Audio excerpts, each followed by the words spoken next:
Again, there'll be no decisions made, no votes taken at this meeting whatsoever. There's nobody here in the member of the public except for our esteemed colleague. So I don't have to talk a little bit, okay? So it was put on the item for discussion, budget review. What does that mean exactly? All right, well, I'll jump in. So the purpose today is to go over the proposed 2017-2018 operating budget. We're not going to be talking about the capital side of things. We're not going to be talking about equipment and other capital purchases that'll come at a subsequent date, but this is the operating budget portion of things. We're only looking at the expense side of things, so we're not looking at the offsetting revenue. We're just trying to get a handle, kind of let the directors know what we're looking at in terms of projected expenses for 17-18. The intent is to give it a high-level overview. We're going to start at kind of the highest level, looking at a summary of the budget, how it breaks down, how it compares to the current year, but we're also going to be providing the committee members with a very detailed breakdown of line items. The intent of today's meeting isn't to go line item by line item. We're going to give you a broad overview, and we're going to give you some homework. We're going to let you walk away with a packet of all the very detailed line items. So with that packet, feel free to go through it, and then at the next Finance Committee meeting, we can answer any specific questions the directors have regarding those detailed line items. We have 2 hours scheduled for today. It wouldn't be enough to go line item by line item, but I think we can give you a broad overview of the proposed budget and where the numbers come from and how they compare, and that's how they compare to previous years. And I think that's an important thing. We want to make sure that the directors understand how we're looking compared to previous years. So John has a packet of information that he's going to hand out. I don't know if you're going to hand it out now or if you want to just do a projection on the screen and then hand it out at the end. I could leave that up to you. I could hand it out and go over it on the screen, but I'm just going to close this door just for, Okay. And this will be for water and wastewater, this information. What I'm going to do is hand it out and then go through it, just how it's arranged, and then we can go through what's in it. Yeah. So, so these are one for, Thank you. and then I have others for the rest of us. Our first budget cut is we didn't provide binders to the non-director. Let the record show. And the binders are repurposed, by the way. I was just saying, we will give these back to you when we're done with them, Okay. so you can use them again next year.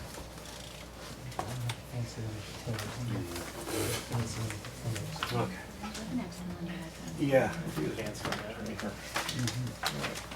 So, what you have Is this something we're going to follow along? yes, that's exactly right. Okay. So what you have then in front of you is the table of contents on the first page here. This is put together just for today's meeting. Section number 1 is the departmental budget to budget variance and explanations. That's the tip of the pyramid, or the 50,000 foot, 30,000 foot view. And then it's just going to build that pyramid downward from number 1 down to number 7. Number 2 is the water operations draft budget for fiscal year June 2018. It's 6 pages, and it's all those departments that we talked about last time. And we said we were going to show those departments with the actual 15-16, the preliminary 16-17 budget, the adopted 16-17 budget, the projected 16-17 actual, and then the draft estimated where we are right now, 17-18 budget. And then we're going to do comparisons between, and we'll get to that as we get to it with dollars and percents. Great. Number 3 is basically the same thing, but it's wastewater. So it's all the wastewater departments. Number 4 is the materials and services budget request. It's 20 pages long. This is the grains of sand on the beach at the bottom of the pyramid. That's where all the $100 here, $200 there, $500 there, that's where all of that comes together. And that all those numbers added up make up the totals per line item, which make up the total of the department. Yeah. Has that already been vetted by the GM? Yeah, it's a work in progress, so it's certainly not done. I wouldn't say this is the GM's proposed budget, but we're showing you Okay. kind of the preliminary, the beginning look, and I have been looking through all the information. I'll point out before John continues, the way we're gonna present it to you tonight is kind of opposite of the way we actually put it together. So we're gonna give you a high-level summary, then do comparisons, and then get down to the line items. Well, obviously, when we build the budget, we start by looking at the individual line items, and then we compile them, then we do the comparisons. The number 5 is the personnel budget, and that's the same page that we looked at last time, the last meeting, where we looked at salaries and then benefits, and the differences between and the projected, and where we think we're going to end this year, and then the comparisons. Do you have, or before we leave, can we get another copy of that? Because that showed how many people were in each department as well, did it not? Yeah, it's actually. Is it in here? Yeah, it's in it. Thank you. Yeah, so we have, number 5 is the personnel budget. That explains reclassifications for the 17-18 fiscal year, plus 4 eliminations for 17-18. And then number 6 is that recap that was in there from last time. And then number 7 is a graph of budgeted and actual full-time equivalent positions going back, I forget the year, I think it was 10, 11? Oh, 7, 8, sorry. And then just where we are and where the trend is. So that's what we have. So, so if we look, the first page that you have there, I can make this a little bit smaller. Let's just try this. 125 would be good. There we go. So what this does, this page, this is tab number 1. What this has is, this is the departments as they're listed in the budget. This dollar here is the dollar change from fiscal year 16-17 budget to 17-18 budget. The percentage change, and then the explanation why it's changing. So the first page of that is the water operations budget. And you can see the various here, pumping is going up 147,000. The explanation for that increase is materials and supplies at those pump stations and electricity costs, which are increasing, sorry. The next one that Quick question on that one. Why are materials and supplies going up for those two? If we go in, as we go to the next couple pages, we'll see. Yeah, we'll see. That's why I kind of point out how this relates to everything else. So if we start on, actually that's a good one to start on. We'll start on the pumping, and this $147,000 and this 27.7%. If we flip over to tab number 2.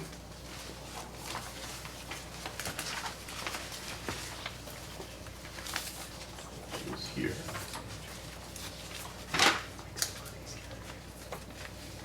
You'll see on the first page of tab number 2 is the pumping, right here. And if we take it all the way across, here's the $147,000 and the 27.7%. Okay.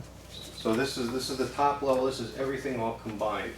The way this page is set up, just briefly, is that actual 15-16, the budget 16-17. That should be out because it's sort of the same.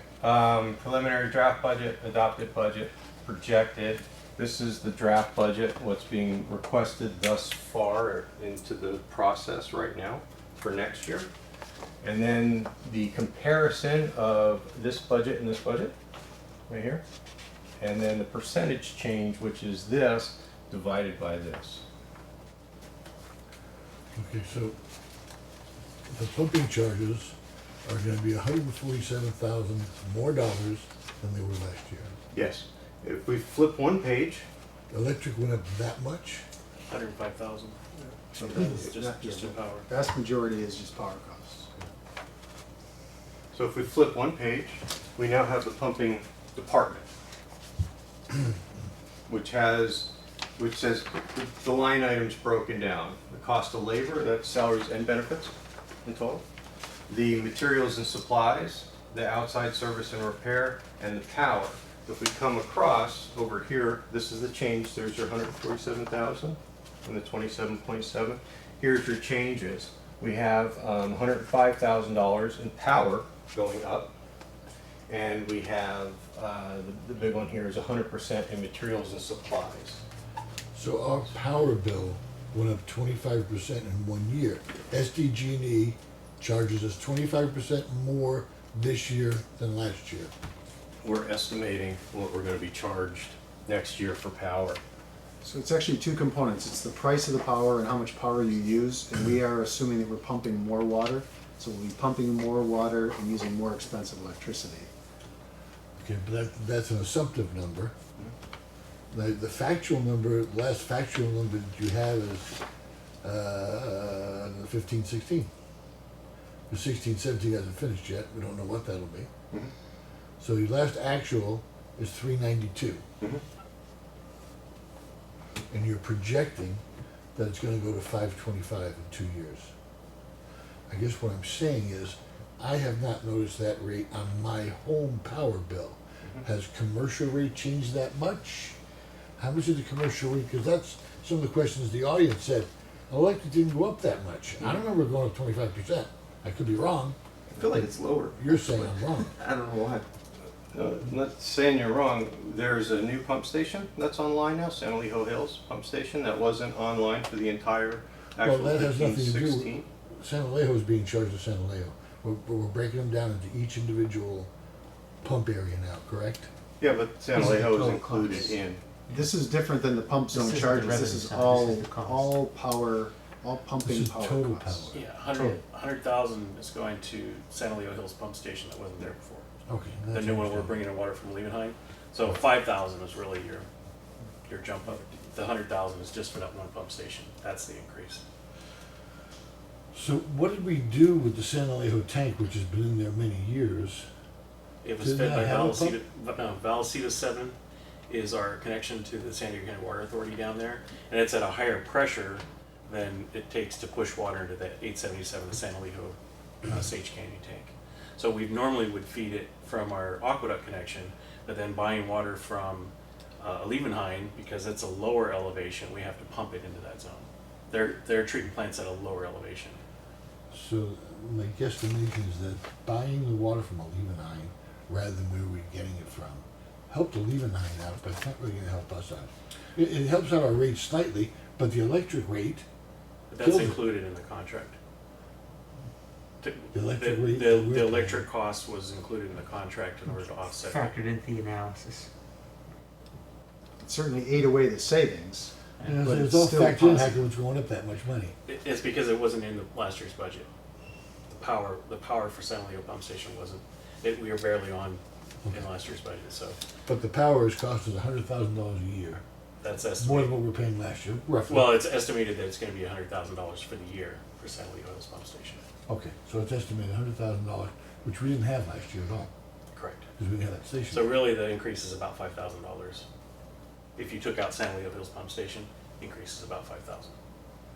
It just looks huge number there because Because we had the we have a pump new pump station that we had to do only for the reason that we were buying from a Liebenheim. We were diversifying. Yeah. And a Liebenheim had the excess water, we could buy that for. My understanding though, we are saving enough money on the treatment costs to offset that. Is that how that works out? That was part of the agreement. 20% discount on the treatment. Whatever San Diego County Water Authority charges, they only charge us 80% to treat. To treat, but then we have to pay for the power on top of that. Correct. What are the numbers? What's the differences there? I don't know. When you I tell me don't remember. 80% to treat, doesn't tell me anything. Yeah. I'm a We little- could look at the Mike's gonna- quantities that we Mike's gonna purchase. get it. Okay, I'm just Should we curious. come back to it, Is there really Yeah, a it's savings? taking. Okay, well, we'll come back to that. Okay. So Mike's calculating.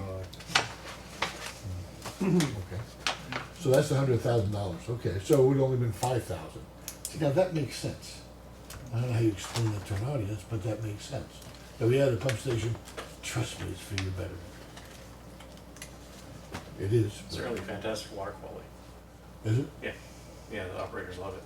Yeah. We're actually treating the tanks far less with that water than we were in the past, because it's minutes old instead of days old. Have we had any feedback from the general public or consumer? James lives down there, we'll have to ask him. No, I mean, no one's actually called to say they noticed a difference. I mean, I'm just trying to. It's not that the water quality was bad before, it's just there's less potential for nitrification, which means less treatment. Okay, so that explains that. Thank you. So that's the flow from 67, This document? 4,068. the high level, the tip of Well, the pyramid, actual. to this next would be the next block under it.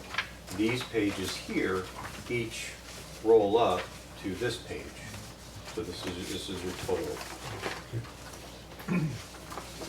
John, did you want to take that one step further and go to tab 4 Yeah. and show the more detailed?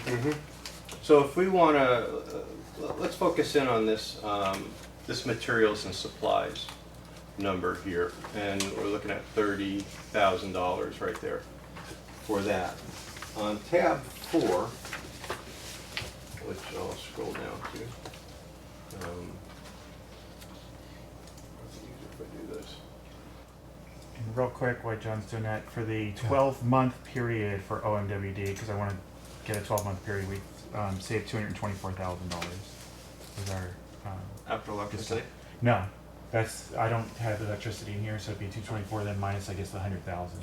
Mhm. So 124 124. net. And That's for the 12 months. how, Last 12 months. how does that get paid back to us? We spent a lot of money building a building. I assume Levi didn't do that. We built it and we get credited for it on our bill, so they're actually paying the bulk of it.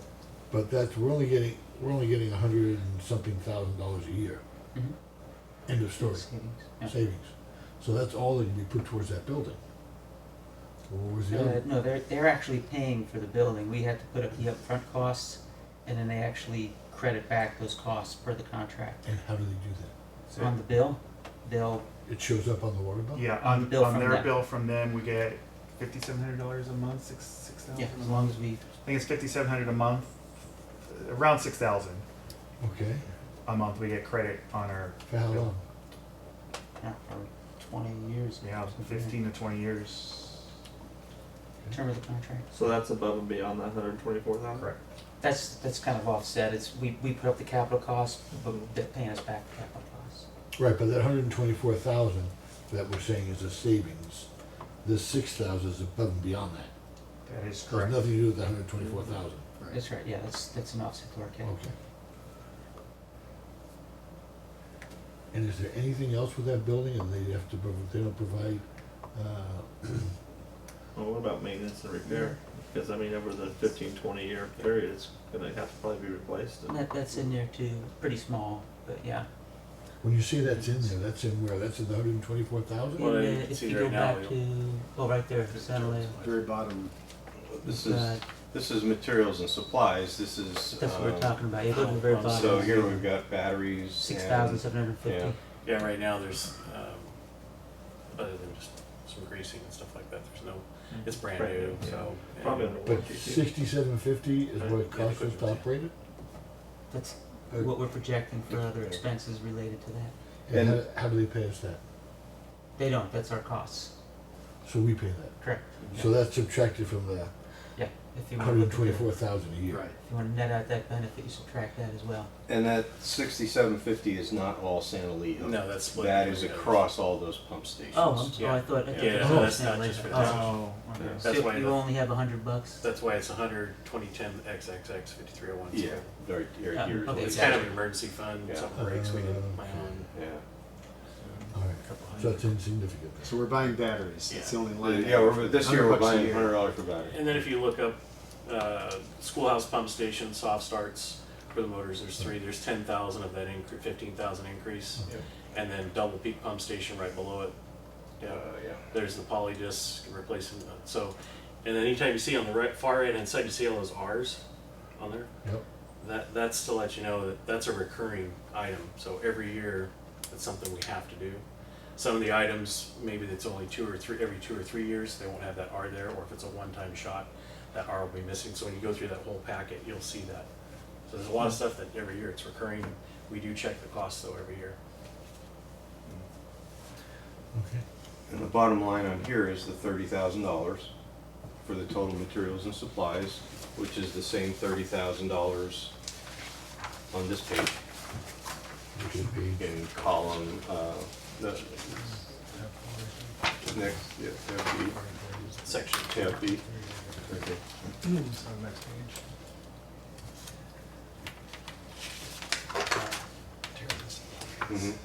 And column E. Yeah, he's in the wrong tab. You gotta go back one. Go back one. See on tab 3, you should be on tab Oh. 2. tab, That's tab two? wastewater you're in. Yeah. You go to tab. Tab two. There you go. tab So 2, there's it should show. pumping in total, Right? and then flip the page, Breakdown. and there's a breakdown. There's pumping, labor, materials, outside services, and power. But the pumping in total, that 147, 100 of that is electric for the new pumping station that we didn't have. Yep. The 15,000 of it is for the power, or not power, materials and supplies. The 30 that you see down here, total materials and supplies for pumping, is this 30 in column E. That's the 30,000 right there. So this really detailed breakdown that's projected on the screen just shows you how we come up with these more rolled up numbers on like tab 2 and tab 3. There's a lot of detailed information and analysis that goes into this.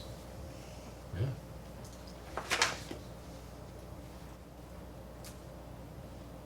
And this piece that you're looking at, the detailed, that's, I'll call it the homework. And if you guys want to take this home and look at this, if you have any specific questions about any of these line items, but it's 20 pages of line items, so it's, I don't know if it would be the most effective use of our time to do it right now.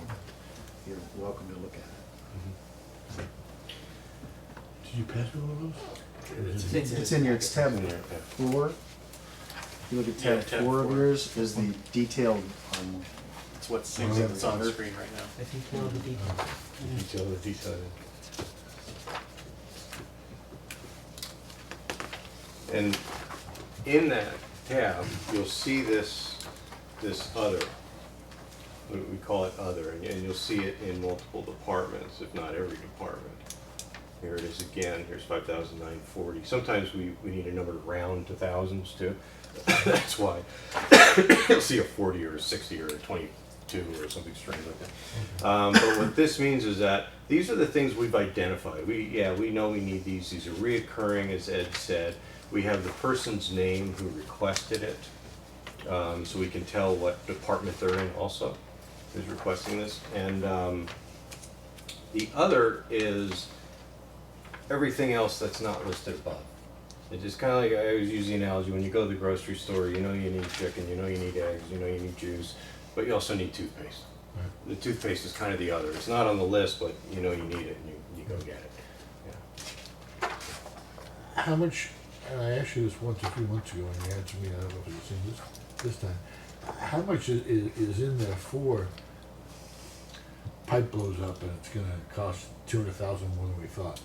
Do you want to go through the transmission and distribution? Sure, one? whatever you guys wanna Would look that at. be is that if that's an area of concern, we can go really detailed. Well, yeah, you on that. wanna know that you have backup Yeah, if something John, were to can you go happen. walk us through that? Mhm. Maybe start on tab 2 and show them the highest level. Yeah, that's what I was thinking. So here's transmission distribution, because this is the winner this year too.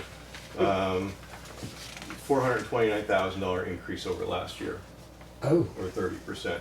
Outside of water purchases, this is your Those hundred. are really the only two things that really matter. But you can see the explanation there. We had some water main breaks, and it wasn't just that we had water main breaks, because we have those every year, but we had a couple that were resulted in extensive pavement damage. We spent a lot of money on pavement repairs this year compared to previous years. So that gets reflected in there, both the repair of the pipe and the repair of the road overlaying the pipe. just out of curiosity, is the city, do they do road repairs themselves? Sure.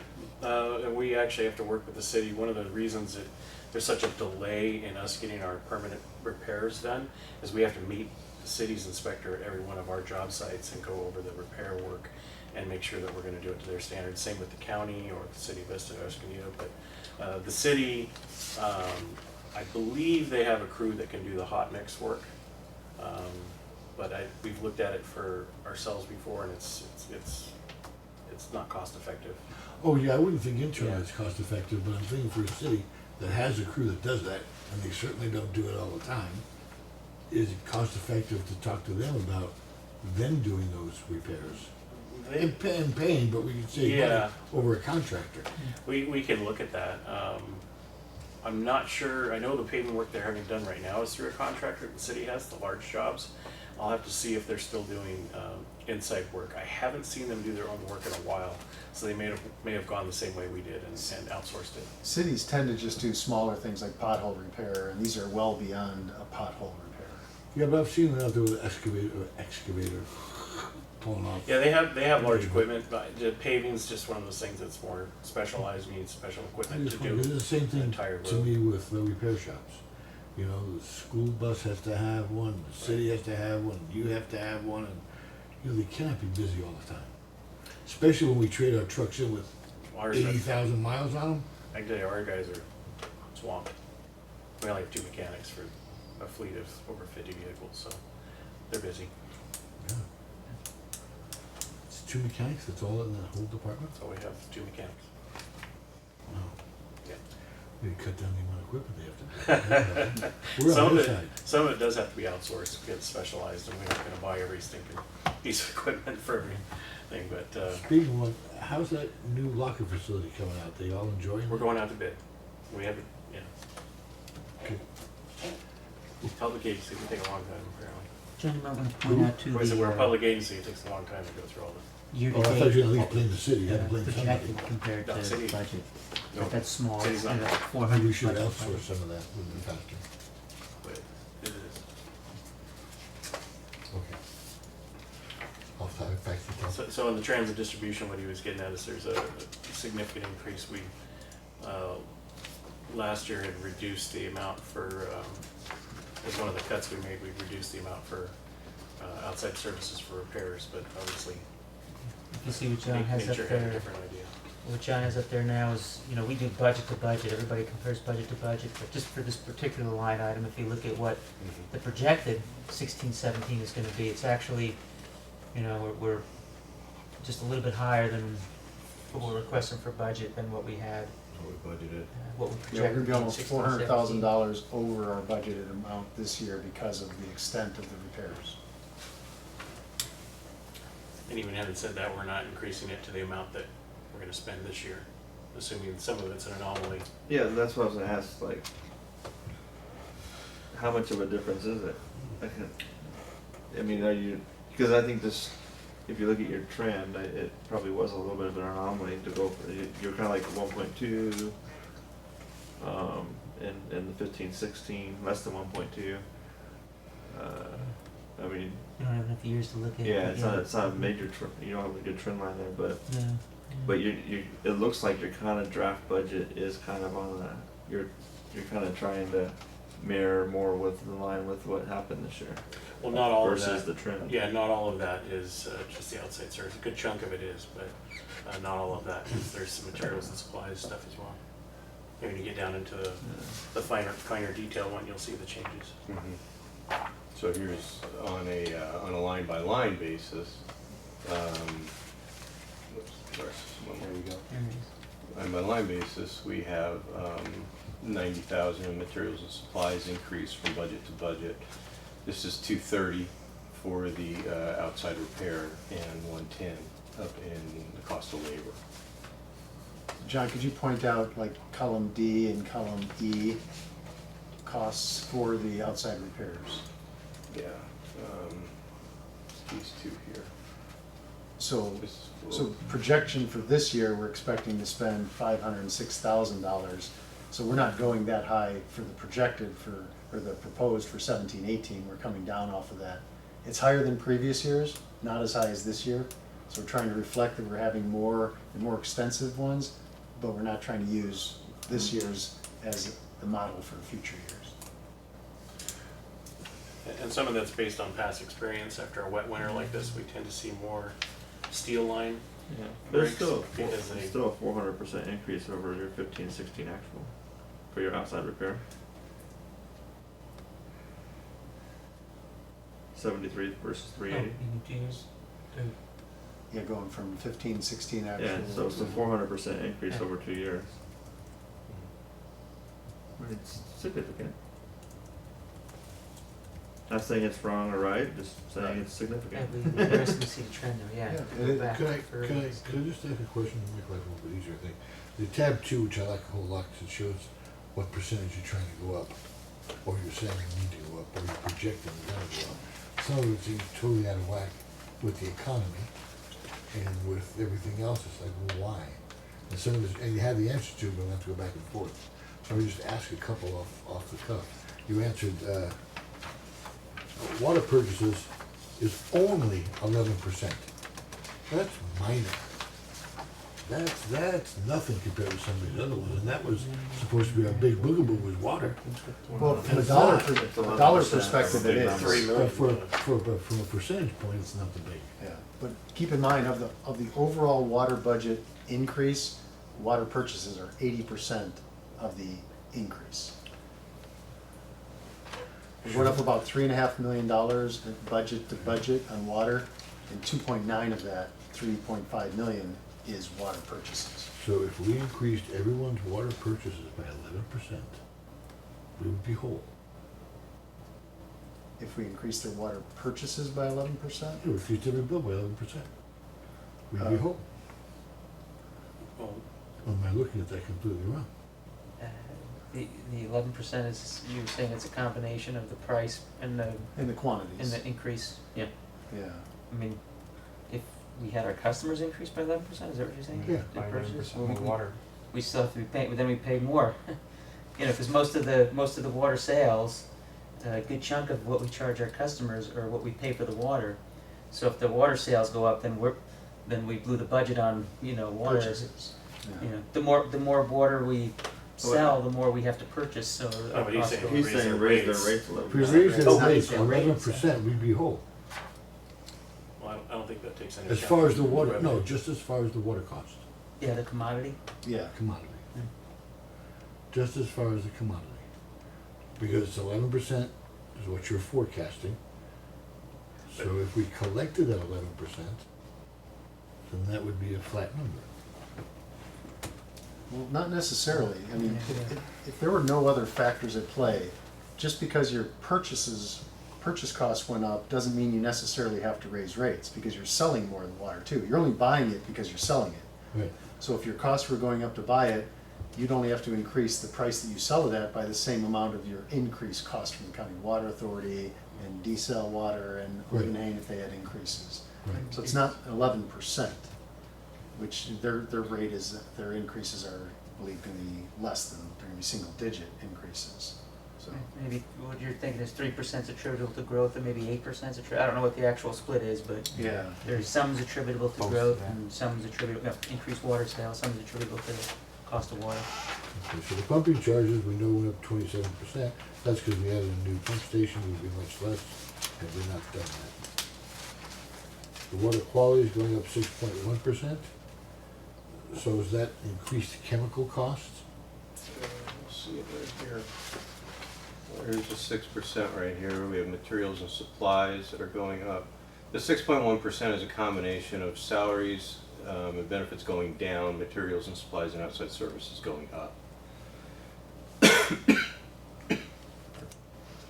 Part of that increase on material supplies, now that the drought is ended, we're restarting our flushing program.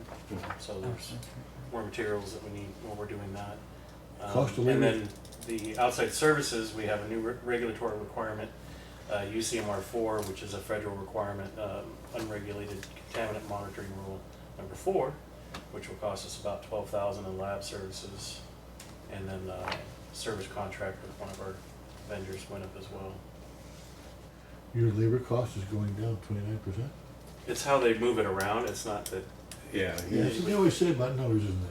Yeah, well, I'm just telling you what I. Well, what they do. every How year, you move it around. yes. There's a certain amount of hours allocated. Let's compare this. Let's look at cost of labor here in water quality going down 26,000 and go over here to transmission distribution going up 110. Now we have the same number of employees. With all the line breaks and everything that happened in 16, 17, this current fiscal year, when we project out, we're looking at where they spent their time. And then we're allocating percentages to those departments.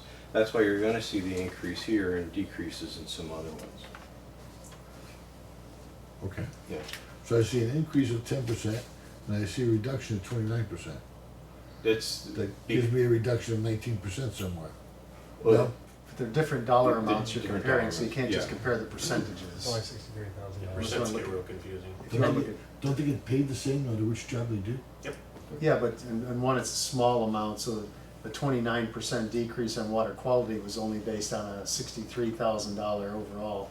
Whereas if you go down to the other one, it's a bigger number. Yeah, it's So not an overall percent. the percentages are different. Yeah. That's why we have a summary page too for salaries and Yeah. benefits.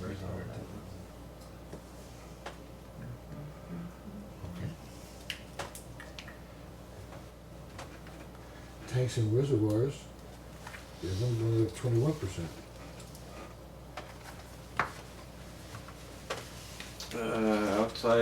outside repairs, power on that one, or no, outside services, sorry, on that one, is the cost driver there. Ed, what was the driver on the tanks and reservoirs for the outside services?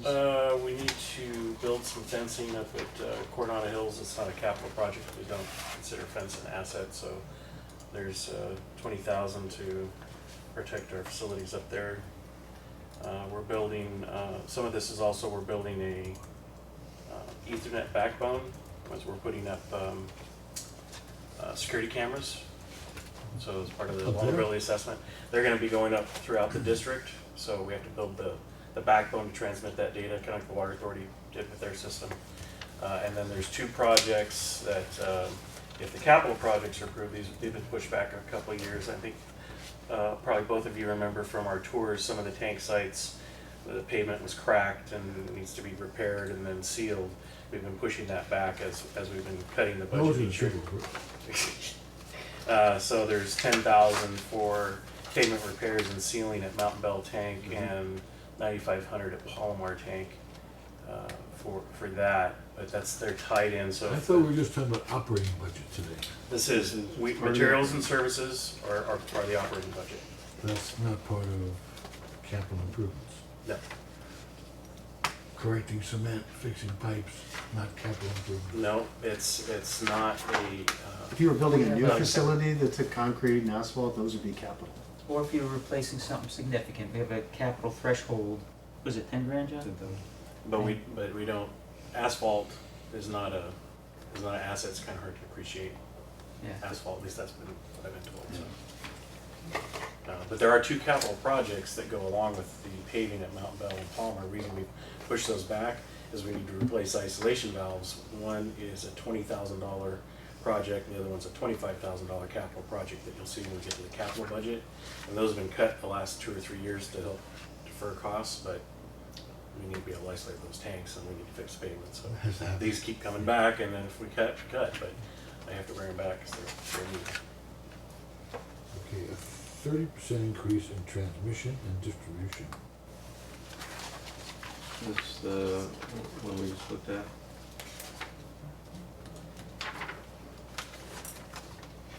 Some of that was the outside services that we talked about. Yeah, a lot of that was the paving and pipe repairs. There's also, under materials though, We're expecting that for next year, 30%. Right. We're projecting a higher than average level of pipe and pavement repairs for that line item.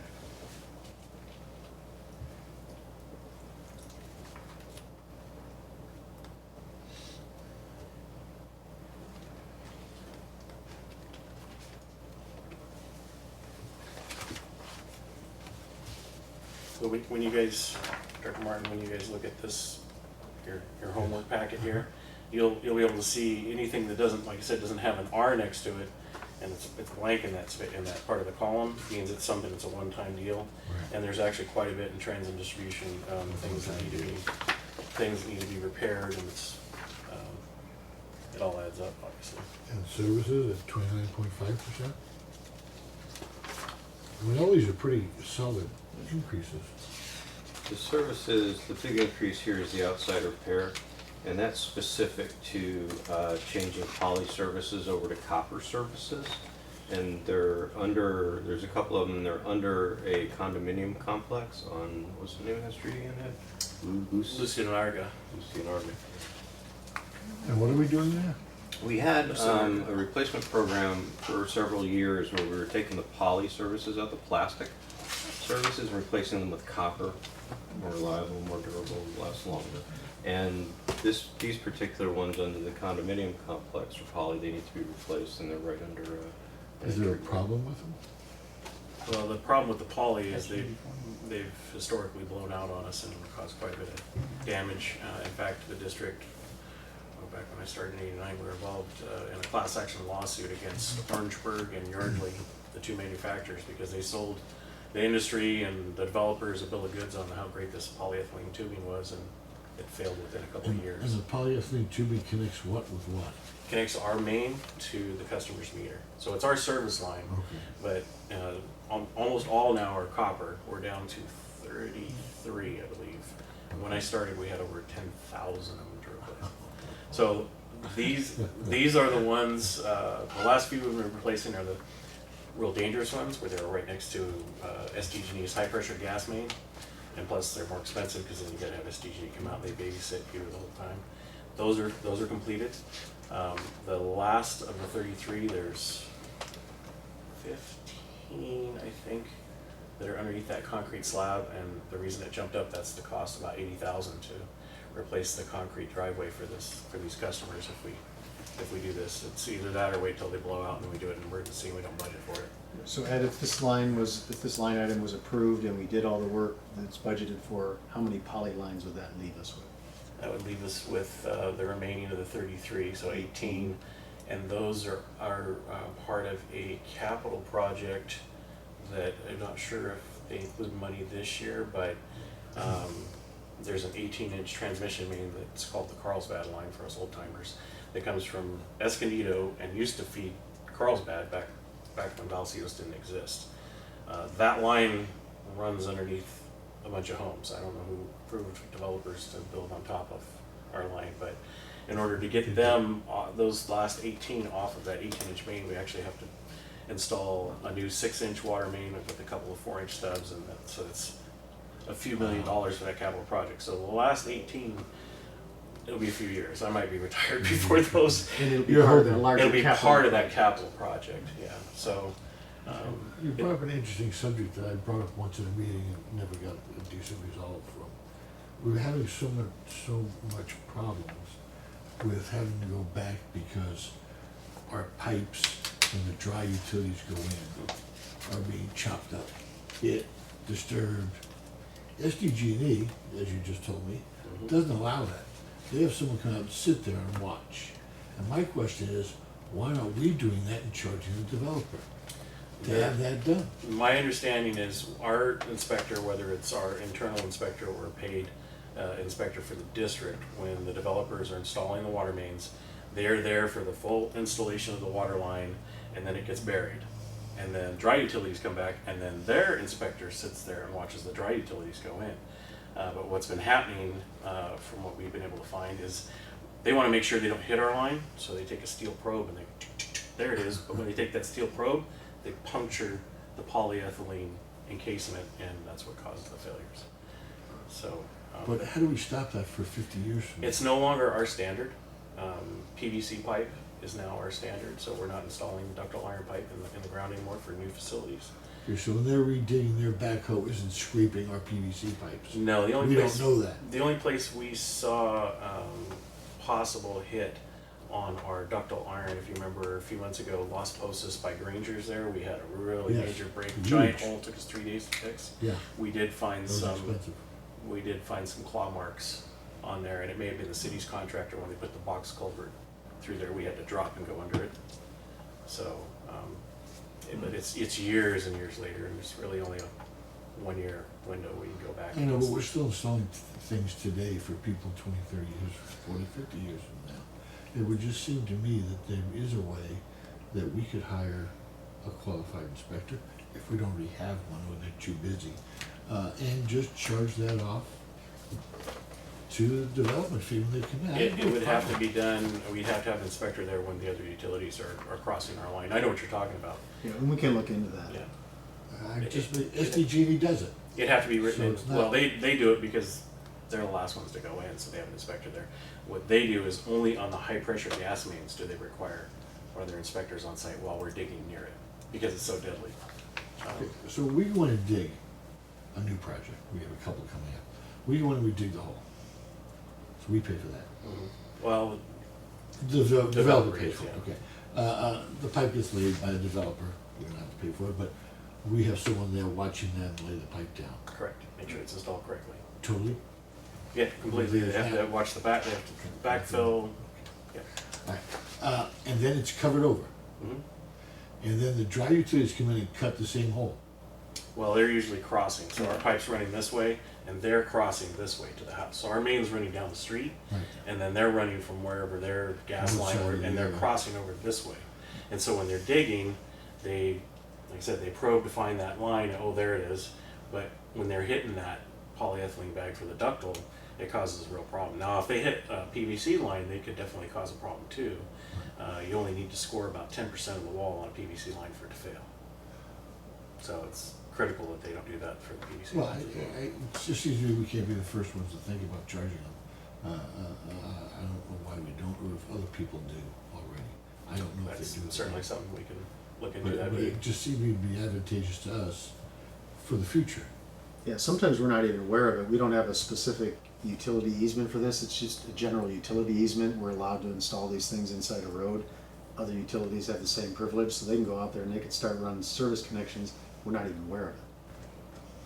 So it's hard to inspect something you're not aware of. But certainly for those ones that we become aware of, we can certainly explore that. Yeah, but other than TV, television, But in this example, nobody but us would pay for that inspection. Because I don't think, if SDG&E is running a line across our water line, they're not gonna pay for our inspection, because they have rights to be in the street, in the roadway as well. So it'd be on us, so you'd see a corresponding increase in the line item here for additional inspection services for those utility Yeah. complex. but are we assuming the SDG&E, does that, from looking at what's happening, is it SDG&E? Probably not. we actually, we pay for SDG to be on site, but again, it's because of the liability on, and it's only on the high pressure, large high pressure gas mains, because if we hit it Right, and it goes, we're taking out a city block. right, And so, of course, we'd be sued, but so would SDG. sure, So it's to their benefit and ours, because we don't want to hit it, we don't want loss of life. sure. So that's what. But where you see the instance with the ductile pipe, when you're going in, you're finding this has happened. Can you say, well, it wasn't SDG, the line's over there? We had a mainline break this morning, and there was no dry utility crossing. It was out in San Luis. It was at the service. So whether the contractor improperly installed the service, Who knows? pretty hard to tell.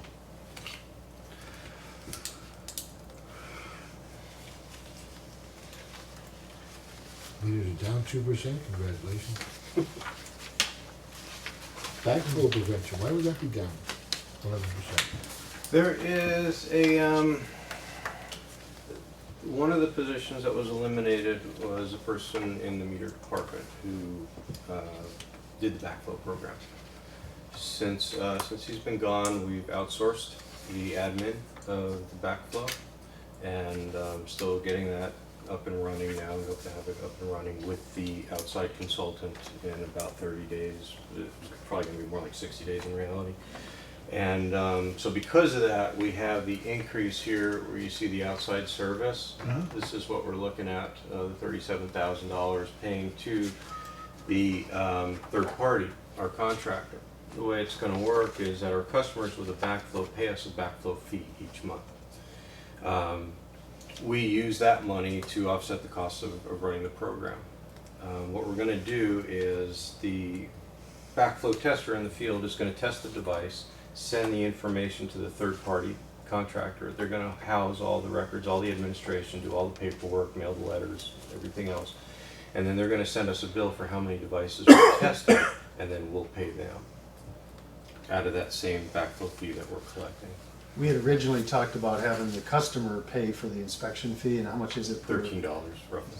$13, but you do it with enough, what we have, however many thousands we have, but we just felt it wasn't fair to pass that cost on to the customer, so we just started paying for those backflow tests out of the savings and the personnel costs that we have. So we save a little bit of money, and the customers don't see any increase in their costs. And we get out from under some of the PERS burden of having employees. That's awesome. Great to have you in on that. Yeah, That's awesome. Yeah, it's a success story. Customer accounts are gonna go down 10%. Another one of the Same positions. We Another one of outsource. the positions that was eliminated was the cashier receptionist. There is a, one of the reclassifications that's in there is taking the current 3/4 time cashier receptionist and making her full-time. That's really expensive. No, Because then it's they get like all the benefits. 10 more hours. No, she's already getting. Yeah. She's already working enough to get benefits, so this does not put her into a new category of benefits. It's about 10 more hours per week. So even with that, you're gonna have a savings of 10%? Yes. Director Martin. Sure. While we're on the topic of outsourcing and customer accounts, I was just looking, it looks like you're budgeted for $400,000 roughly in customer accounts and $550,000 roughly on IT for cost of labor. Those are two departments that are somewhat commonly outsourced completely or almost completely by water districts and other special districts. Have we ever done a kind of an analysis as to what the potential cost savings would be if we were to outsource those departments? I don't think you can get away with doing it 100%, but because you'd have to have somebody to manage those contracts with whoever the company is, but you know, largely outsourcing both those programs, both those departments. So for IT in particular, as a pilot project, we will be taking advantage of our IT manager's impending retirement to look into outsourcing. So I'm recommending that we go with a pilot project where for between 6 and 9 months, we try an outside service provider to help us manage our IT department. So the 4 folks that report to Carla would stay here, the boots on the ground, you know, the Jonathans of the world that come and make sure your computer's working fine. But the overall oversight of the IT department would be outsourced. How does that work with co-employment? If who would be the supervisor for our internal employees? Because they couldn't report to a contractor. That's one of the issues we're working with. We'd have to, Yeah. so right now they report to Carla, so somebody else would have to pick up kind of that day-to-day, make sure they're here on time. that Well, they're- what about just performance evaluation Yep. and mentorship? I mean, if you're gonna have an employee, you gotta do it right. That's why I think if you're gonna outsource, you just either do it all, or you might have somebody who manages the contractor Right. or the contract, but you might even be able to do that through your procurement department too, if you have the right people. But, I don't know, I just think I think there's some, it gets sticky there with the co-employment if you start, and then also you lose, I mean, there's just a lot of that whole, like I said, performance piece of it and that leadership piece of it that you're not gonna get if you have a contracted manager, so. Yeah, and that's why we would do it on a trial basis, do it for 6 months or so, see how well it works, and if we seem to be having problems, then we'd probably go forward with either filling the position or looking at alternative Yeah, ways to do I it. suspect you might get some of the, he's not my boss or she's not my boss stuff too. Yeah, and we'll So- deal with that when it comes up. Yeah.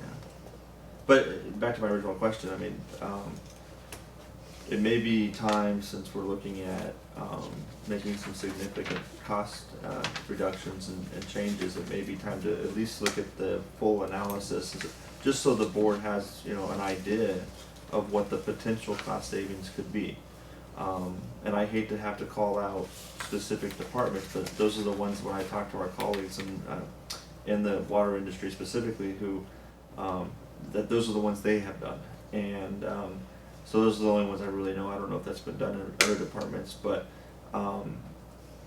you know, but we're getting to the point now, this is our 3rd or 4th finance meeting. I feel like and then you guys have heard me in the board meetings, I've talked a lot about, hey, we gotta cut costs, we gotta cut costs, we gotta cut costs. I've been trying to be sensitive to not name, you know, specific departments, but I don't think, you guys can't just read my mind and just, you know, and unfortunately, we work in an arena that has to be public, so there's no sensitive way of doing this. If I was in the private sector, we'd be sitting in, you know, a conference room with our operations team and our HR team. We'd be talking about this, and nobody would know about it until the notifications went out. But we're not the private sector, so we have to have these tough conversations publicly. And I'd be curious to know kind of what the you know, potential savings. I mean, just if nothing else, to say, oh, it's, you know, we can save a, you know, a few $1,000s, or we can save maybe $30,000, and it's just not worth, you know, creating that kind of disruption for that kind of savings. That the benefit's not there, right?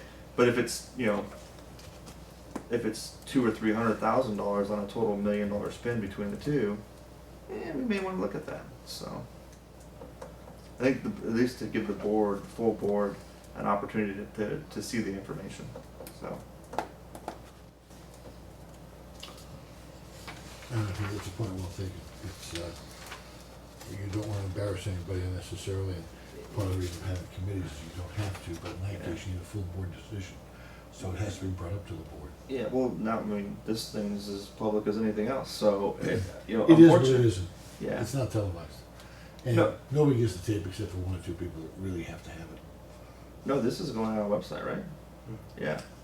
So the audio is available to Yeah. anybody who Yeah. requests. And that's why I've been so reluctant to talk about specific departments, because it's not that we're going to embarrass anybody. I don't want to scare anybody. But you can't have these conversations without, if we can't talk about it, then we're not going to make any changes. And so we need to be able, as the policymakers and the leaders of the district, it's a shame to a certain extent that we can't have a little bit more kind of discrete meetings where we can talk about this, but we can't. And I'm just tired of going through this process, and we're getting close to having to come up with a budget, and we really haven't got to the meat and potatoes of really what I've been trying to drive. And when I talk about cost reductions, and I've been very vague on purpose at their board meetings. I don't want to create fear or lower morale, but we have a responsibility for the ratepayers to look after them and to make sure that we're doing everything we can to operate as efficiently as possible. I'm not a union representative. I don't represent the employees. I represent the ratepayers. That's what my whole purpose of being here is. So I have to ask these questions, and unfortunately, we have to do it in a public forum. And I'm sure that some employees are going to go back and hear what we're talking about, because if I was them, I would do the same thing. So, but you know, that I would love to see that analysis as to what the potential savings are. Is that something that can be done? Can we get that analysis? Well, you know, analyses like that are difficult. I mean, to do it properly, you'd have to develop some kind of a request for proposal, come up with a scope, and actually get proposals in and compare it to what your total costs are. The other way to do it is to try to find some agencies to do it and see if there's some kind of metric you can put together, like do they get charged per account or per, you know, whatever they use to prepare a budget. I'm not aware of any water agencies that outsource either of those two. I'm not saying they don't exist, but none of the ones that I've been talking with do outsource. My neighbor's retired from a water district up in Orange County. I'll find out, and they did it. And What I was gonna say is if, you know, you would do it like a smell test or, what was their budget, their actual expenses a couple years before, and then what was it after, you know, Yeah. just to do it. But I mean, analysis. you can just look at, from outsourcing, you're saving a lot of costs from recruiting, and then because it all kind of trickles down. You're hiring less people, then you don't need as robust of an HR function. You know, you don't need such a robust IT function, because you can put a lot of that on the contractor. I mean, it all kind of just, there's a reason why this all happened in the last 20 years in corporate America, because they're saving money. So, you know, the benefits, the retirement, the medical, all that stuff, it's, there's a reason why this has all been taking place, so. Some of that this discussion feels like it's a little bit beyond the scope of the preparation of 1 year's budget. It should be more like the strategic planning. Is that where the board wants the agency to go, is to really significantly reduce staffing levels? Because, you know, you mentioned too, like customer service and IT, I don't know, where would you stop? I mean, there's other departments, we could outsource the whole shop. I mean, Mhm. there's no magic line where you don't go. So as a general manager, I'd like to get some board direction in terms of where do we want to look, how deep do we want to do the staffing analysis. No, and I agree with you. It needs to be more of a part of a larger strategic plan. But I don't know. I've been talking about cost cuts since January of 2014 when I came on the board.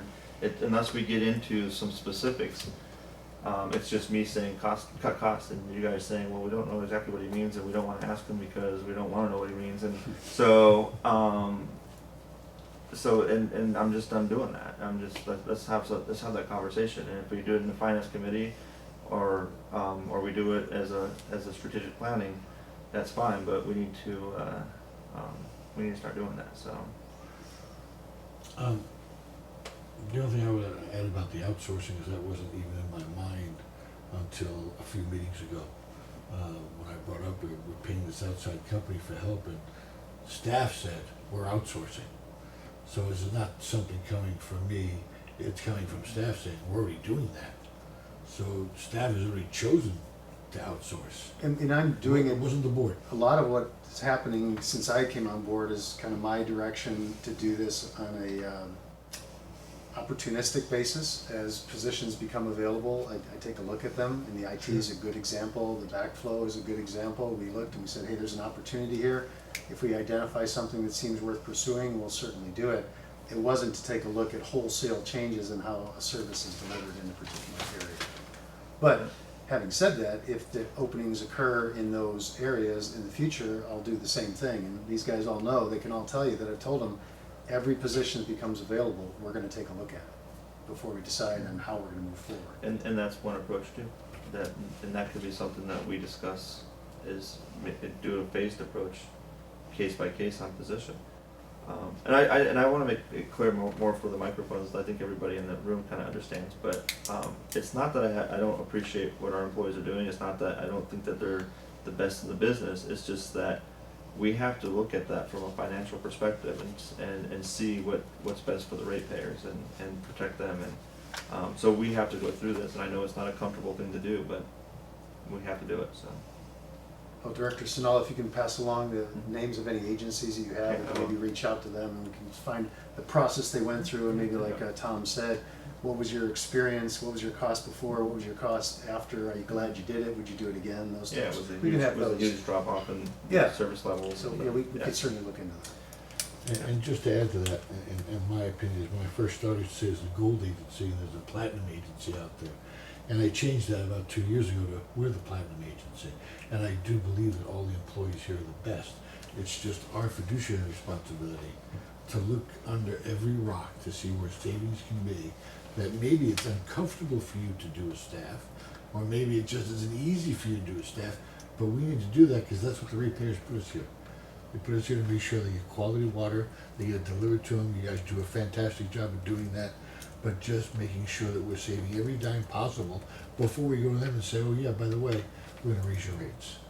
I mean, it's difficult to position we're in already now because we're gonna be hitting them bam, bam, bam with these rate adjustments to some degree. And so I just want to make sure that we can honestly look at it, and when we face the Rotary, and when we face the Kiwanis Club, when we face the Lions Club, we can say to them, hey, we've cut every cost we possibly can. Staff has done a humongous job, nickel and diming everything out of everybody, but the rates still have to go up, and we've kept it as low as possible. Well, and I think part of what we all wanted to be able to show the two of you and then the full board, and one of the reasons why you're reading this as your homework. I mean, this is something that staff starts working on this in December 1. And it takes months to put this together, and every supervisor sits down, you know, IT's in here as well, and goes through line item by line item, you know, what do we need this year, what can we cut? So before you guys even see this, we've already triaged things quite a bit. It hasn't gone to Glenn's level yet, but we've like, okay, let's not try to do all that in 1 year. We don't have enough staff to do that in 1 year, so we're gonna push that back, so this will be next year and then the following year. So I don't think the board has ever had that level of an idea where we actually do try to control costs and cut costs where we can. You're talking about employees, I can only speak for operations, but we have 52 employees in operations, including myself. That's the same number from, I think it was 2011, 2012. and yet we've had more facilities go online. So we've had some people that have retired, or they've gone out on medical for whatever reason, and just like Glenn said, we take a look at that. Do we really need to fill that position right now? No, maybe 5 years from now, but right now we're doing okay where we're at. So it is something that staff and management, and we're constantly looking at that. And I for one recognize that and appreciate that. And I also appreciate the fact that even though we're operating very lean and mean and we're going through this process, a lot of stuff we can't control. Doesn't mean that Met's necessarily running lean and mean. Doesn't mean that the water authority is running lean and mean. In fact, I'm looking to at some point in the near future, I'd like to dive more into like the water authority and Met to see if they have things that we used to have that we've reformed, like both sides of the employees' Social Security benefit being paid for, and zero contribution to pensions. And that I would imagine Met, especially kind of being more of a statewide organization, they're probably got Cadillac pensions and medical plans and everything else, and mandatory raises and prevailing wage and all kinds of stuff. And there's nothing we can do about that. So, so I do appreciate what you're doing, but I can only enact change where I have the position to be able to at least look at it and have the information to decide if it makes sense or not. So we go back to this, do we get the building and grounds 14.2% increase? Yeah, Buildings and Grounds last budget year made, they had a pretty long list of things that they wanted to do, and in the budget cuts last year, we didn't do them, now they're back. For instance, an example is the roofs over the gas station car wash that we have out here. They wanted to replace those roofs, and it got pushed out. And this year, when we had all the winds and the storms and everything, we had a roof flying down Mission Avenue. That's not But it good. got replaced.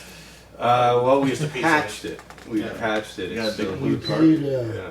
we paid a bill on it the last Visser, yeah. meeting. Yeah, and that was a small section of it. Yep. That was a Very patch? small. That Yeah. was a patch. Mhm. Yeah. So that's Buildings and Grounds. That's the big story of Buildings and Grounds. What's going on there? Same exact level of staff. The power is going to go down a little bit on that because they found I'm not technical with this stuff, but it's the inverter for the solar. Right. The carport There's is two of them. going to be more efficient and get us put more back on the grid. It was essentially failing, so it wasn't producing what it should have. And in this, the Buildings and Grounds has an extensive list of items that you can go down and see all the Okay, various things. there. I'll go, that's the homework part. Yeah.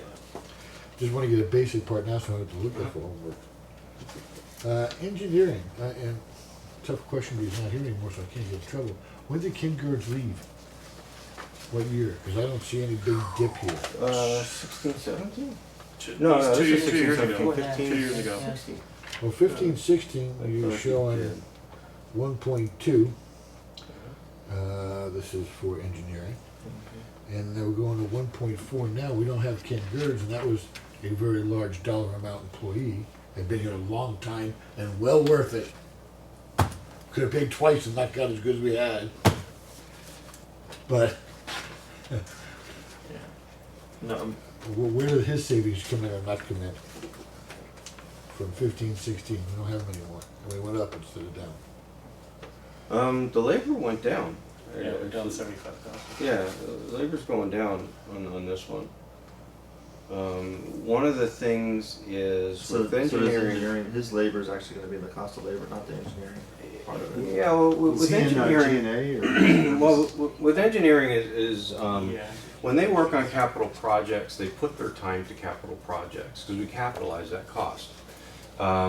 In this is when they're not working on capital projects. So as development increases and they're putting their time there and the developer is paying a deposit and we're drawing off that deposit, that's where that time is going. So it's when things get slow is when you'll see this cost of labor here actually go up and it'll go down in the capitalized section.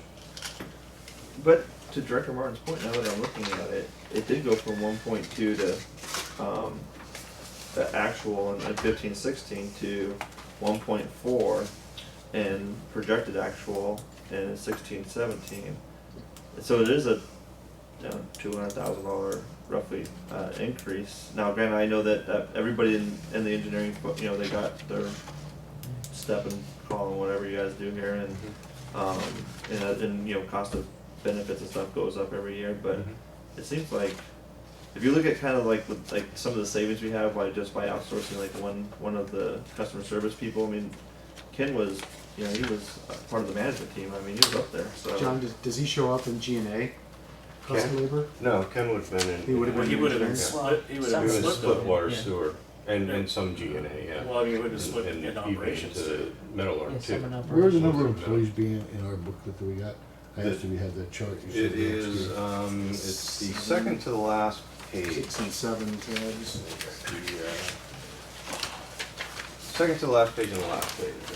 Like the last page is this chart here, and then the page before that. I don't have a page before we that. have I only have one page. This is section. Section. total budgeted FTEs down below at the bottom. Yeah, so this is what. This is the one. Okay, I gotta make this smaller for my fit the whole thing.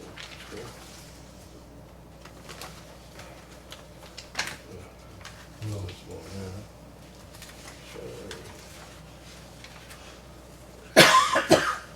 Engineering is showing the same amount of employees all the way across. Mhm. So, we hired an engineer when he left? No, Who did we hire?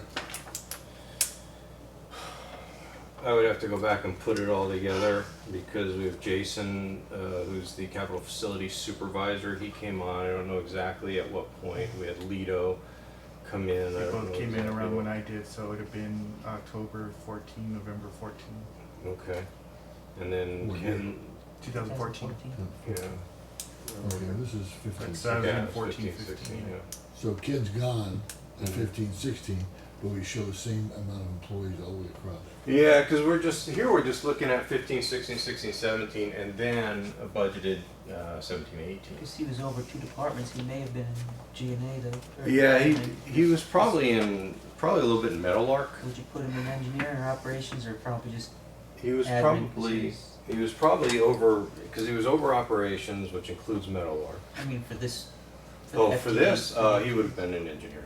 Yeah. He would have been engineering? Yeah, Huh. just at some point you got to just put him somewhere. You Make a can't split the decision. same person in multiple If ways. that's June 30th, would he have been counted in there? No, So Ken would never have been counted he in there. wasn't in there. So he's not part of the 16 or any of that. Yeah. So there would have been 17 if we went back one more year. Uh, I wasn't here.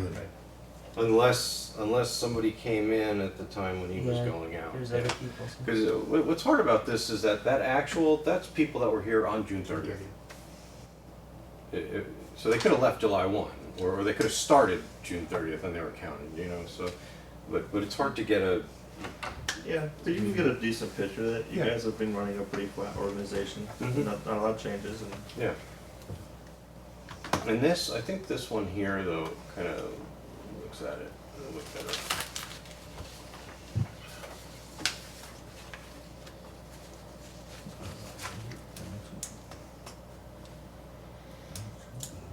So the blue is the budgeted positions and red is the bodies on deck June 30th of that year. Is that right, John? Hmm? Yeah. Yep, same number straight out of the budget. Okay. So whether at the tail end on the far right side, whether you look at the blue or the red, you can see we're making the corrections needed. We're bringing both of those down, both the budgeted positions and the actual bodies being. And let me ask this question, frame it as comfortably as I possibly can. Obviously, the blue lines are always larger than the red line. Yep. And that's for a reason. So you can show this chart, it looks really good. That's not I why. mean, you don't, it's, Well, you the know, blue line's always gonna be greater than the red because you don't always have every position filled during the year. or you're projecting higher and then you come in lower, coming under budget. Well, there's a 5-year plan, staffing plan that we do, so that's typically where that's coming And from. when is that done?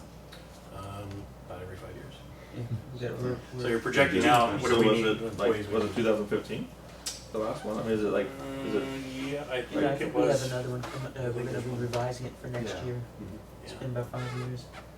But then the HR department goes to all the supervisors and, Yeah, they don't, it's not automatically reflected in a budget, Mhm. you know, it's just a staffing plan. And sometimes some of those positions, even in the staffing plan, get pushed out a year or two. Yeah. Sure. Yeah. And we're well below the numbers that were shown in the last staffing plan that I Oh, saw. yeah.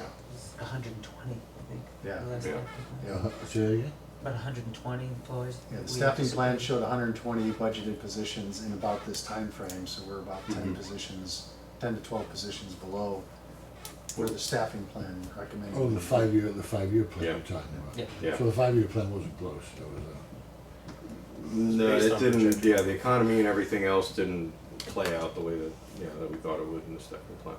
well, you haven't grown.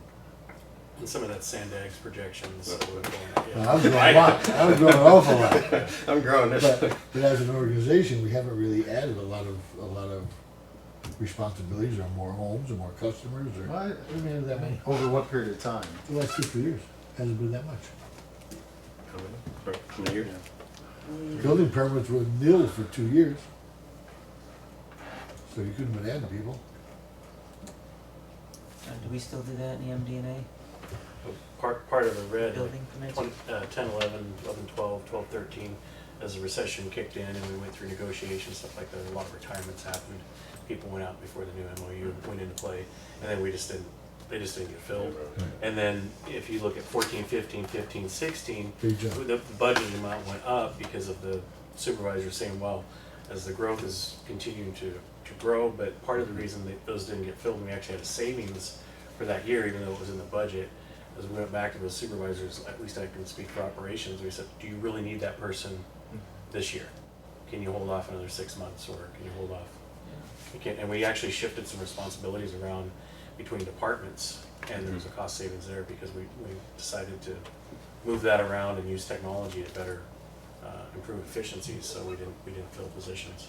And that's why they come back down in 16, 17. We said, never mind, we don't need to fill those.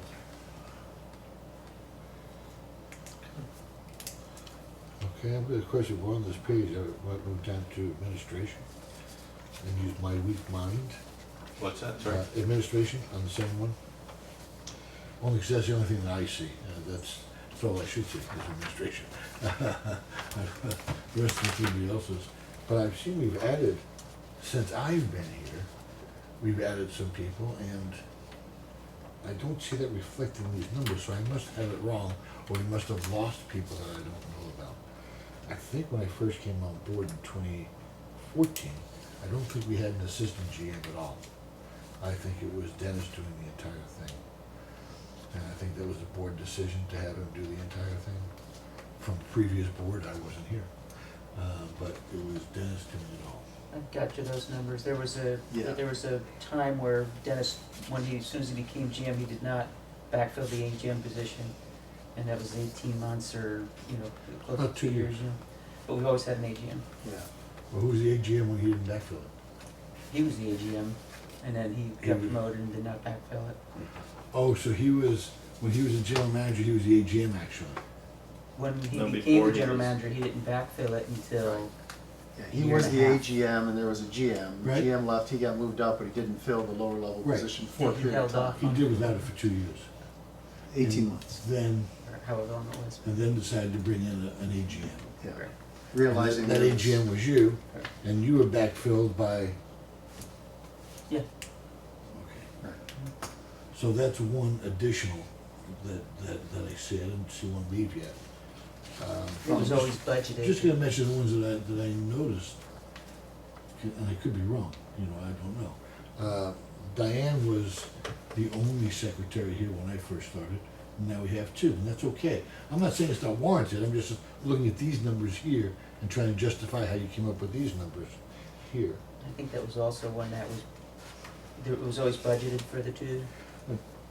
That wasn't, that was the actual, huh? Yeah, It was always right. budgeted. The other line, go to, the piece of paper you gave us 2 weeks ago, yeah, that one. Yeah. Yeah. There used to be, when I started in 2005, that's when we started having 2 secretaries.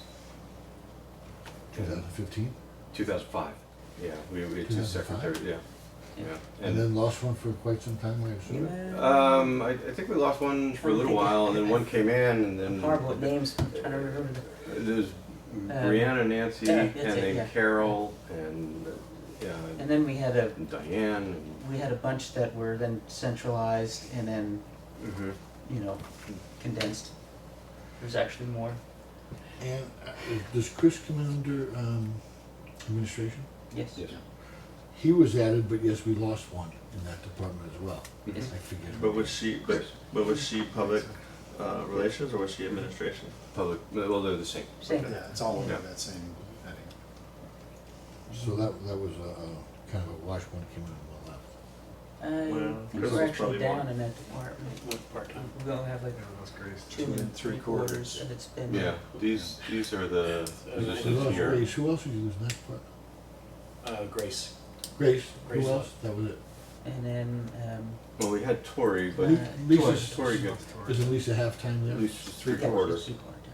3/4 time. She's a .75 when you see her. That's where you get the weird, you know, decimals, part-time people. All right, so even with those two, those numbers on the bottom of the other page. That big. Oh, there you got it up there, I'm sorry. Yeah, these are the 4 that were in the 16-17 budget that are not in the 17-18 budget.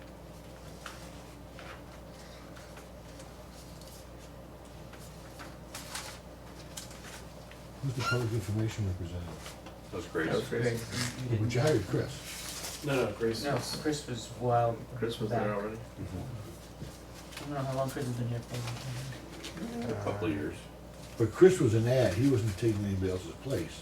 He came in, if I remember correctly, because one of our board members really wanted to have a lot of social media done, and the personnel we had at the time couldn't do it. So then Dennis hired I don't know if Chris. that was exactly it, but Roughly. I did, yeah, I did That's the advocate for truth. that position, and I think Chris is doing a top-notch job. No, So, no, no, Best recommendation that board members ever made. Lisa was the full-time supervisor, and then Lisa went to part-time. When Lisa went to part-time, they brought in Chris as the full-time, and then it was that budget year when Grace came on as the additional, the media, social Yeah, media. we had the one part-time employee that was doing a lot of the ad work, and then she hasn't been back. Yeah, Karen. Ariana. Karen. That's right. Karen, oh yeah. That was during, when we had all the patrols going, Yes. and Grace was involved in that as well. Conservation. Conservation, when we were in the And worst part of the drought. Pearl Girl was here temporarily. Doesn't Lisa also work for Encina. Encina? Encina. Isn't that was not the deal? I don't know if she does any. Yeah, I was gonna say, I think- Contractually, we have a contract with the EUF for her to provide services. I don't think I she's don't know been if she's doing much done it, for them. Yeah. And we bill them when she does. Quarterly. We only bill them when she does? I think so. I think it's an hourly, isn't it? Yeah, we bill them, yeah, we send them a contract with the hourly amounts, Yeah. and then we bill them quarterly based on the time that they spend there. Is the hourly plus plus, Yeah, there's an Yes. overhead component to it, yes. all benefits? yeah, I think it's fully Because burdened. you It's have fully her- burdened. I you think have her it's our- three-quarters it's our of overhead the rate. benefits. It's fully burdened. Yeah, it's just our overhead rate that we adopt every year. Okay. And the other ones, right? You know, 9.5 as a total is not the worst in the world. For water? Yeah. So I had kind of some high-level questions versus, so I'll wait till, if we're still digging into kind of the line by line. but- No, I'm done. You go So, ahead. why do you guys budget, just from your philosophy, why do you guys build the upcoming budget based off of the prior year's budget and not the prior year's actual? Prior Well, year. we do comparisons budget to budget, but we're usually building, when we go right down to the, like Ed was talking about, you know, a lot of times, I remember one year we tried to say, forget what happened next year, let's go with true zero-based budget. And we, Well, no, but so, like, when I'm doing my budget, like, I start off by looking at what, if I'm buying widgets, right, and I spent $1,000 on widgets, and last year. I'm gonna start off with, unless I have information that I'm gonna need more widgets for some reason or less widgets for some reason, I'm gonna probably kind of build it my upcoming budget based off the actual $1,000 I spent on it. Unless there was like some sort of even if I had $4,000 budgeted the prior year for widgets, I would probably, unless I had some information otherwise, I'd probably focus more on what I spent the actual amount. Okay, So history. I can answer some of that. Actually, in producing this budget, the one that your homework, actually go back from July 1st of 2016 when this budget we're in right now started, and up until I think I started working on it first part of February because I had everything else built. But finance very dangerous, but they gave me access to their accounting stuff. Wow. And so I went line item by line item and looked at every single purchase that operations has made since July 1st. And I actually found some line items that had to get added in here because there was stuff that was being charged that we didn't realize was being charged. So, but I took that then and however many months, so 7 months of data that I was looking at, extrapolated out, and the reason they don't do it and I do is because I know that, well, we finished that project, so there's not going to be an additional expenditure or this, and then I look at next year's projects, how much material we're going to need or outside services. So it does fluctuate from year to year, depending on what needs to be done. I know, but I understand. But we do try to keep that line as flat as possible. So a couple things. So you're just looking at the water operations. You're projecting about a 9.5% increase budget over budget.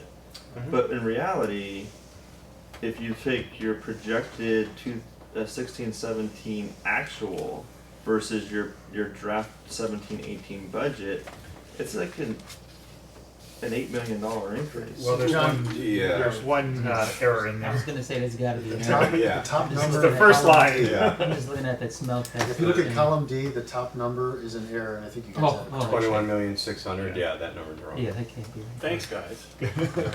Okay. Well, I know. so let's go back a couple of years. Maybe there's another area, I don't know. But let's look at your actual in 15-16. You were at 32.5, and your budget was at almost 37. So it's about $4.2-ish million difference. And the reason why I'm asking the question because typically in my world a budget is just a budget. It's just numbers. We don't necessarily. We may, if we're selling something, we may build that our budget cost into whatever the product that we're going to sell to customers. But in your guys' world, you develop your rates based off of your budget, not off of your actual. So if your budget is typically $4 to $5 million more than what your actual is, then we're billing the customers that much more based off the. You know what you guys follow me? And so we need to. I think if you think about this, we're talking about all these opportunities to cut and possibly sacrifice service and all the great quality things that we do for the community. But in reality, if we just change the budget number to reflect more accurately with what the actuals have been, we can lower rates. Actually, I mean, we take $4 million off of the budget, and that's going to impact rates significantly. I think in any given year that may be true, but over time, one of the things that we look at when we set rates, it isn't just the budget, the operating budget. You look at other things, and one of the things we look at is reserves. So if we were under funding our reserves and we over budgeted, then we can move that balance into the reserves. But in the next year, when your reserves are healthy, then you're not having to add to those reserves. So that was another question I was going to ask. Like, I don't see a line on it in here that says reserves. Before I'll get to that, but just to let you know, on a 15-16 number, that was probably a pretty down year as far as sales go. And you look at water costs were $22 million. It might have, but So that was a huge difference. It's a difference. It doesn't matter if it's down here or up here because we budgeted almost $37 million, and we built our rate structure based off that number, right? Yeah. But we only ended up spending 32.5. Yeah. So I understand if we don't just say, oh, stock price goes up and everybody's great because we made more money. It goes to reserves, and that's great. But if we're doing that, then that needs to come out here somewhere as well. Like if we're trying to replenish reserves, because we're gonna build our rates based off of, kind of inflated, for lack of a better way to put it, budget numbers, then we need to be realistic about that. Because it looks like, I mean, at least for what, the trend that you presented here, we're over. And then if you go to, and then if, you know, if you start adding into the wastewater, it's another $1.5 million. Yeah. I mean, now you're talking like Yeah, a we just- $5.5 million water for over budget. That sounds really cool. Hey, we came under budget of under $5.5 million, but we built our rates on that. So The sewer's not gonna good. be a lot more stable, but the water, yeah, we probably budgeted a lot more for water, but when we don't actually sell that water, we're not getting that revenue, and our water costs are going down. It's almost an easy thing for us, is because so much of our costs that we pass on to the customer are in that commodity charge. And then the fixed charge we get from the water, we pass through. So when you look at that, wow, look at that, those costs were only 32, we budgeted 37. Well, we might have budgeted 37, but we didn't get it because our sales were down too. So it's kind of positively correlated. You know, but backing up, I hear what you're saying, and that's possible. But you did get it. Anything's possible, but you did get the money. You got it from the ratepayers. And you've been getting it Sales are every year, down. because you over budget, you overestimate. So Or- that you end up in a net plus that you put away. Yeah, I have to look back and see where we're at 15, 16, but again, water's the big one. And we do look at, when we do go back and look at actuals, and we look at 4 years of actual, plus our current year projection, so it gives us a 5-year. We take an average of that and say, okay, is that average moving up because in the most recent years we've been getting higher, or in the out years, the earlier years, was it higher and we're going lower? And if that's the case, then we look at that average and we say, you know what, the trend is going this way. Let's take that average, knock a few dollars off of it, and then we'll use that. And there's also things that we do every other year, too. And it's not necessarily something's going to come up every single year. So we do analysis in that regard, too, and look at actuals as opposed to just what was the budget. I know. I just don't know if I'm ever going to be able to get it from your guys' perspective, but I'd be, you know, if we can fix the error that's on the projected 16, 17, and what do you think that is, off by a couple million? Mike, did you have that? Or, number? yeah, John put it in there. Comparing It's off by budget to actual. almost 5 million. 4.9 million. It should be 26. 26.5-ish. Okay, so then, It's There's real, the- real close to the budget, a little over. Mhm. yeah, it's 2 million. It's And closer than it was in 15, 16. if I can address some of the increase too. Last year's budget, What was the board asked us to go back and cut to meet that We don't have 5%. the budget open. And I mentioned back then that, okay, those projects that we're deferring though, they're gonna have to come back. We can't keep pushing them out. So some, at least on the operations side, are those projects coming back, and you'll see that on the capital side as well. So that is a reason for part of that increase. We'll pull up the 15, 16 budget and see if you don't have it there, but we'll pull up 15, 16 budget, see what it is. See what it was. Yeah. For the, If I can ask a question just on the water purchases, because at the time we were being told by staff that we were actually charging more in anticipation of going to desal. And in anticipation of going to desal, we were already bumping it up. And it shows here that, yes, you were bumping it up. 3 million, $500,000. But my guess is, how come, it shows being bumped up here. What do you, Am I'm I sorry. right? Rick, If what you do go to got? water purchases, 15, 16. Budget 16, 17. Water purchases 15, 17, 22, 1. Remember how you told us you were leveling, you were couching the water for when we were Ramping, desal? smooth rate ramp? Smooth rate ramp? Yes. Yeah. And that's where that was happening. Well, I don't have That's how 15, much 16 purchase, budget. that's Look the at cost. this is at, That's not you're what looking we at brought two in. different years. Tom, it's right up there. Oh, thank you. 2668, we're looking at water cost? Yeah, what was budgeted water costs in 15, 16? 2668. So we actually overspent. What's the total budget? What's the total budget on the bottom, just to kind of compare it at 32? Well, that's when we were being told we were ramping up. 31. Yeah. On rates or sales? No, but what We does, were what's ramping the up on total rates operation? to 31. level off the rate so there wouldn't be such a spike Budget when we went to 31.3. desal. versus an actual? 32.6. Okay, so this was a year where we. Yeah, I think you were looking at you were comparing one year to the next year. Yeah. Well, yeah, I mean, like, You didn't have the 15-16 budget in here. That's what that is. That's the 15-16 budget. So you can compare it.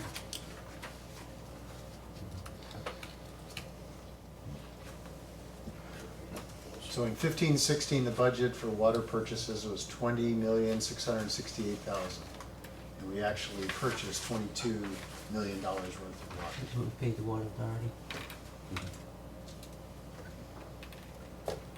So we spent $1.5 million more on water purchases than we budgeted in 15-16. Yeah. And that comes where? Out of reserves? Yeah. If Some of it's offset by sales. you got to look at the whole picture. Right. But the whole picture, if you go back for that 3 or 4 years, should be that we were budgeting higher, we were collecting more than we were actually doing, because that was how you were gonna smooth out the rates. It wasn't through budgeting. It was just making sure we have enough reserves to try to stay at the top end of that replacement reserve, and not eating into reserves. We're still budgeting can you scroll down? to try to But we ate into reserves, and then we, so it didn't work. as planned, we used the reserves to stabilize the rates. But the reserves are only reserves because you gave yourself that cushion. Not through the budget process. We Well, you targeted budgeted high and you charged the people high. we The targeted actual through things came reserves. in lower. We didn't over budget for the purpose of having a higher rate. In our rate model, we can actually say, hey, how much do we want to add to reserves, or where do we want to be reserve-wise?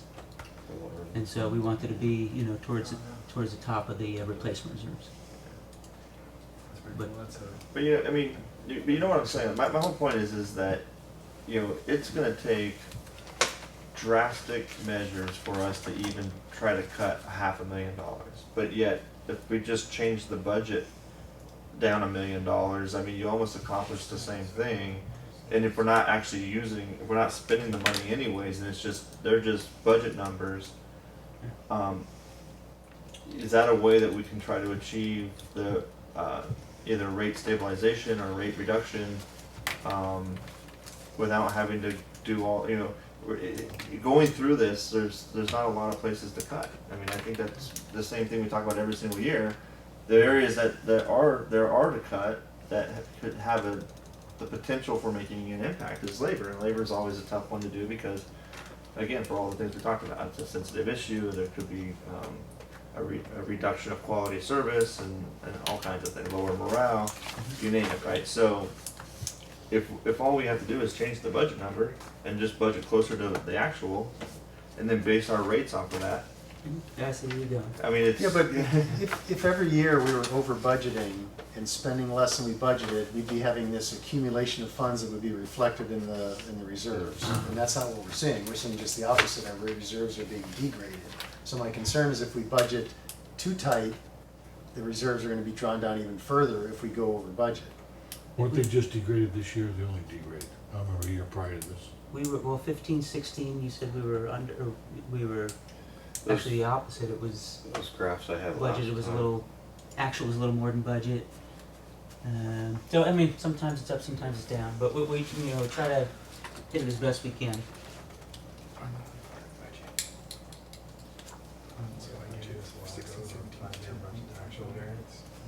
Would it be helpful if we came back with an analysis for maybe the last 5 fiscal years, what our budget to actual was? Yeah, because and then just make sure I'm looking at it right. Like I look at 15-16's actuals to build my 16-17 budget, not my 15-16 budget. Yeah, that's the exercise that Ed goes through. Okay. He looks at what does it actually do, not forget So about for the that budget. one particular year, then we are looking at about a $4.2 million difference just for the water. Never mind the. Right. You almost have to carve water out because it's a Yeah. kind of a strange animal. Yeah. The less we pay, Okay. usually the less we'll collect. So no, I know, but so there's a $4.2 million that was baked into our rates that we didn't spend. Line 31.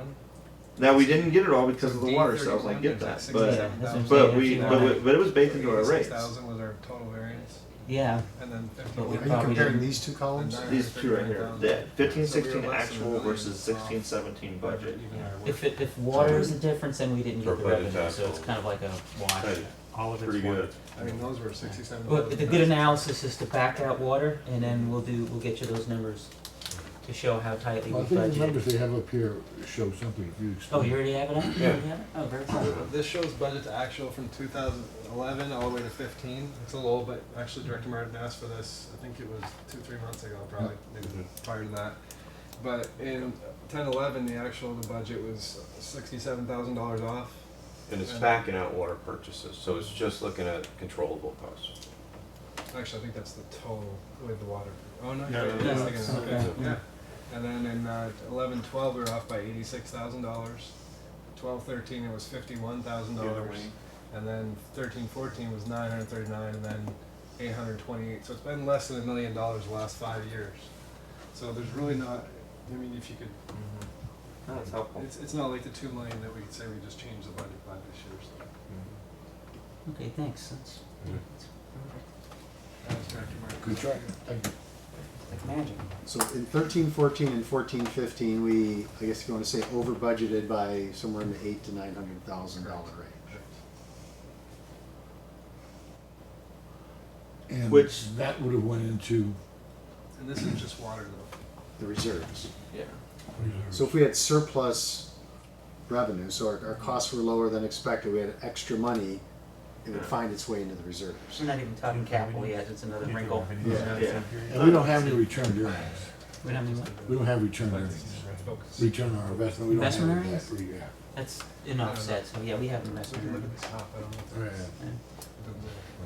If Yeah. I mean, it's not like the good old days, but you know. 0.5%. Point oh one, yeah, 0.05%. Hey, it's at 1 now. Oh, So it's we're above 1%. 1. We are Oh, above okay, 1. one Yeah. digit. It should start creeping up a little bit. Yeah, it Yeah. is. Yeah, you gotta go further and further out in order to get the, yeah. Huh. Well, and I recognize that 800 or 900,000 on a 55 or so $1 million operations budget is definitely an acceptable, range to be a little bit off different. But it's also though when you're looking at like where my head is on all of this, since this is our third or fourth meeting and it's time to start getting more specific, is that I don't know how much I want to get into like line by line with you guys and details. Versus just saying, find me $500,000 and come back and tell me where you got it, and then let's talk. Or find me 5% and come back and let's talk.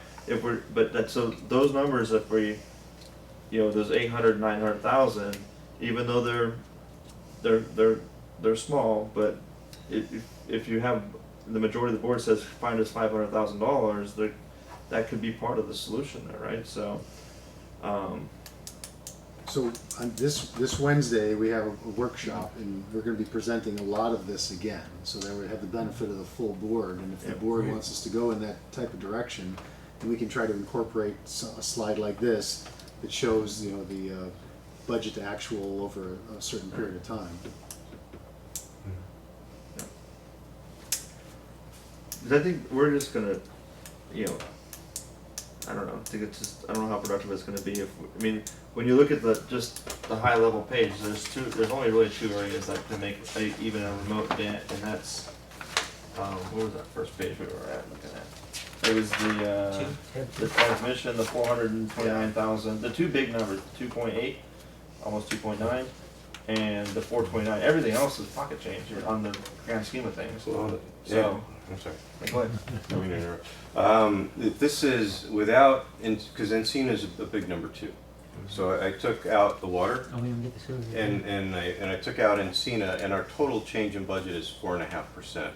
In dollars, that is $630,000 in water, $292,000 in sewer. That's the change what you have to from count. budget to budget, without water and without Encina. So it's 4.5% from 16, 17 to 17, 18 thus far. Yeah, and in the water, the 630,000, like 230 or something is the transmission repairs. What year is it?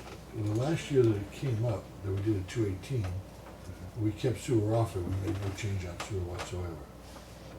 That was Sewer was recommendation on of the staff. 218, but there was the 218 never got passed. The ordinances for the rates never got passed, so the sewer didn't change. No, the 218 with the water did, a few years ago. A few years ago, we didn't raise sewer. I don't know why. Oh, We raised water, okay. but not sewer. Going back, yeah. 14, I was here, That was, 13, yeah, 13, 14. Yeah. and I was told that there was no reason to change that. Yeah. At the Because time.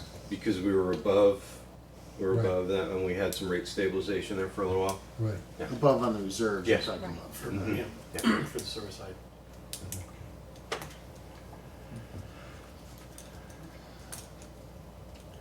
Okay. That's all my questions. Thanks, guys. That was helped clarify a lot of things for me. Very informative. Thank you. I know there's a lot of work, and I know that probably we haven't gone through this in years gone by, but none of us were here. A lot of you guys weren't here as well. Come through it, right? The only I two- wasn't here. The only two are the two troublemakers. Yep. I'm in here since '89. Yeah. Wow. And when did you start, Tom? 2000. 2000. Yeah. So, I am the old timer in here, right? yeah. Even that old guy Don't cheat on Charlie. your gets homework that. now, remember, I'm a Charlie, teacher. who loves to talk to us about what he wants to talk to us about. Charlie's done everything, hasn't he? Charlie? Yeah, he was at China's. He came Oh, to that talk to us the last meeting. Oh, yeah. Our homework's in here, right? Yep. I don't Yep. want, I Yep. want to save the money Tab on the folder. 6 and I'll bring the folder back 5. next on Wednesday. I'm selling the Cliff Notes version for $10.99. That's right. Yeah, all right. That's how I got through high school. That's the one I Is there wanted. anything else the committee would recommend that we incorporated into the presentation on Wednesday? I think what you just had here is absolutely perfect. Okay. And what I handed out earlier today, I'll go over that Wednesday as well. Yeah, On Wednesday. lots to go over. And we'll extend out that 5-year projection, or not projection, but budget to actual. We'll Yeah. extend it out 15, 16 also. That's great. They weren't available when you requested. And John, you're gonna provide this to the rest of the board. Mhm. So Director Evans has it now, but I have it.